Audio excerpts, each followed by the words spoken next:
Joining us now from Washington, D.C. is Fawaz Gerges. He's a professor of international relations at the London School of Economics. Really good to have you back with us, Professor. We're seeing conflicting messages here, an announcement in Riyadh suggesting the dissolution, followed by the STC rejecting that as coerced. How significant is this episode in exposing the pressure that's being applied by Saudi Arabia on the group? Well, it's very significant, regardless of whether it was a genuine announcement on the part of a member of STC or it was really a coerced decision. I think STC gravely miscalculated a few weeks ago by attacking certain provinces in southern Yemen. I think STC has suffered a near fatal blow. Saudi Arabia has reasserted its control. And I don't think, the cracks, we're seeing cracks emerging among the members of STC.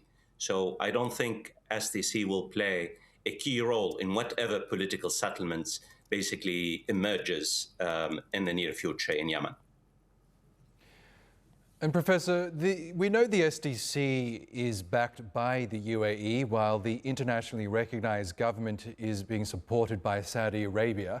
How much are these mass protests that we're seeing in Yemen really about independence for the South, and how much are they a reflection of the growing Saudi-UAE rivalry?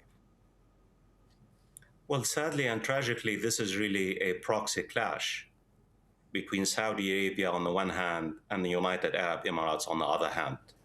Both the Saudi Arabia and the Emirates were part of the same coalition against the Houthis in Yemen in 2015.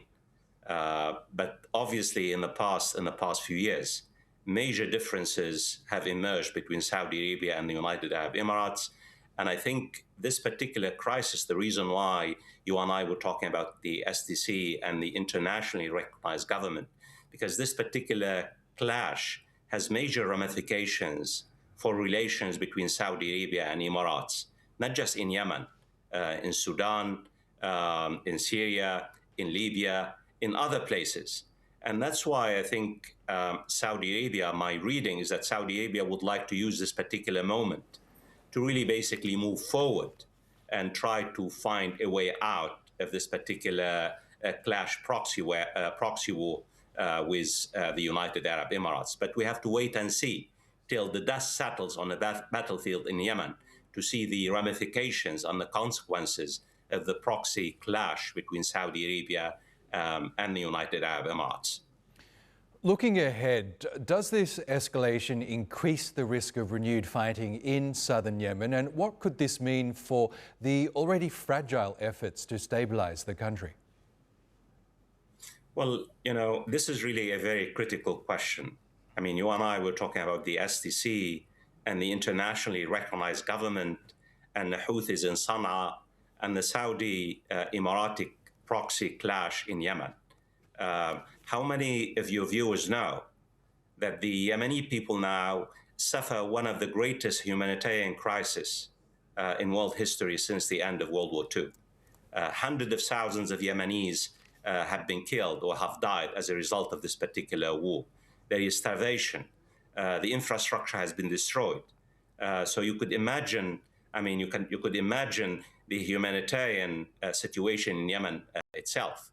And that's why it seems to me the question is, to what extent will the reassertion of Saudi Arabia control in southern Yemen and eastern Yemen bring about reconciliation and bridging the gap between the internationally recognized government and the Houthi in Sana'a?